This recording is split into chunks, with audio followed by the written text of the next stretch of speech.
Welcome to our first impression of the Parkside Hammers. Now, they actually had three of these.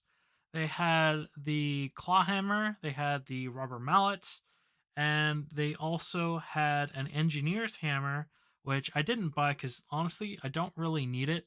It was marginally lighter than the claw hammer, and so I'm like, well, if I need lighter duty hammering, I really don't need lighter duty hammering.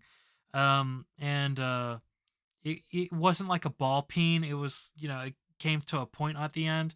If I want an engineer's hammer, usually I want it to be heavier than my ball peen. I mean, not my ball peen, my claw hammer. And if I need it to be about the same weight as the claw hammer, I'd rather either use the claw hammer or a ball peen. And they didn't have a ball peen, so that's kind of why I didn't do that. In regards to price, they are well priced at $3.99 a piece. Let's start with the rubber hammer, the rubber mallets. Um, only really the only downside is how thin the bottom is, but it's okay. It just needs a little bit more, but it's all right. Decent weight. See, the weight on it is approximately 340 grams, which is the same weight as this. And this is about 16. This is about a standard 16-ounce hammer. So if my conversion is wrong, please forgive me. But should be about 16 ounces. But honestly, this feels a little heavier than that does. But it just could be the way it's designed and with the metal rod in it. It feels pretty good. I've felt worse. My brother ordered a draper to do a repair on.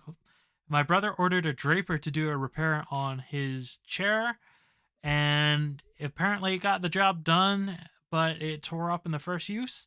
This feels better than that draper because I touched that draper. I touched it and I'm like, you should have come to me first. But this feels better. It may not be fantastic, but I'm sure it will do pretty well, especially if used for the right jobs, which I'm not entirely sure the rubber mallet was best for that chair job, but uh, who knows?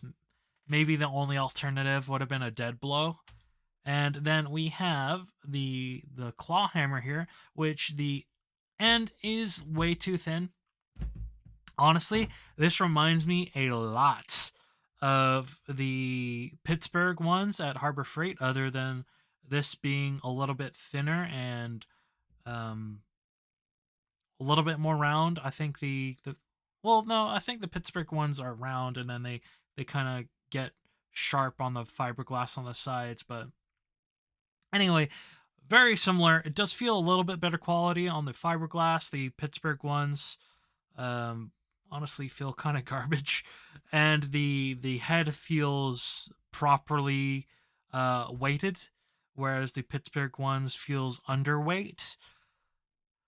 Uh, so yeah, I honestly expect this to do pretty well. The claw end is better than a lot of cheap hammers, and the nail puller also is a lot better than other cheap hammers in regards to the angle of the grind. So honestly, I expect this to do pretty well. So, according to the piece of paper that it comes with, its maximum pull torque is 141 newton meters. That is about 104 foot pounds in imperial units, which is honestly pretty good for a hammer this thin. Um, and a lot of hammers don't have specs with them, so that's actually a huge plus.